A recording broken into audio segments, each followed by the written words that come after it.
আসসালামু আলাইকুম। গতকালকে ফেসবুকে এই ছবিটা আমি পোস্ট করেছিলাম এবং একদিনের ভিতরে এই ছবির ভিউ হয় 1.1 মিলিয়ন। সেই সাথে এই ছবিতে আপনাদের একটাই কমেন্ট ছিল, "সোহাগ ভাই আপনি কি বিয়ে করে ফেললেন নাকি?" তো আপনাদের করা কমেন্টের উত্তর দেব এই ভিডিওর শেষের দিকে। আর সেই সাথে হঠাৎ করে আজকে আমার মামাতো ভাইয়ের বিয়ে। আর এভাবে হঠাৎ করে বিয়ে হওয়ার কারণে বিয়েতে খুব বেশি একটা আত্মীয়স্বজনকে দাওয়াত করা হয়নি। মাত্র ২০ জন বরপক্ষ নিয়ে আমরা রওনা দিলাম কনে পক্ষের বাড়ি। তো খুব অল্প সময়ের ভিতরে আমরা এসে পৌঁছাই কনে পক্ষের বাড়ি। তার কারণ হচ্ছে পাশাপাশি গ্রাম মোনাখালী থেকে বিদধারপুর। পৌঁছাই দেখি কনে পক্ষ থেকে ছোটখাটোভাবে একটা গেটের আয়োজন করেছে। যেহেতু হঠাৎ বিয়ে। আর গেটে টেবিলে রাখা ছিল গ্লাস ভর্তি শরবত। আর এটা যেন বিয়েবাড়ির একটা মজার অংশ।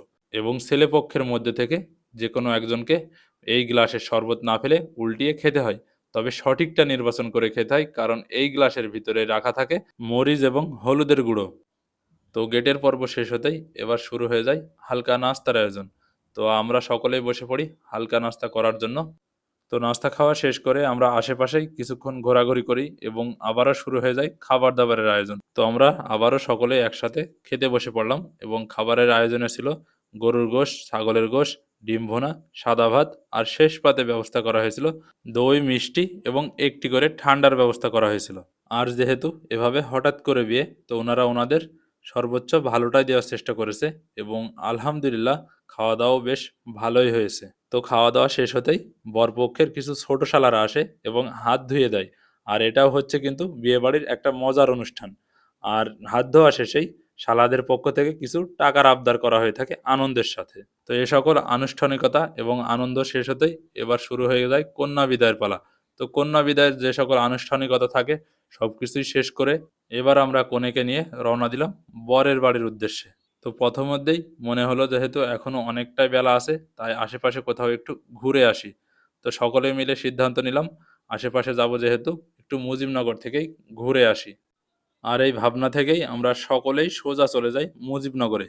তবে মুজিবনগর গেটের কাছে এসে মাইক্রো আর ভিতরে প্রবেশ করতে দিল না। তবে অন্যান্য দিন দেখতে পাওয়া যায় যে ভিতরে মাইক্রো প্রবেশ করে।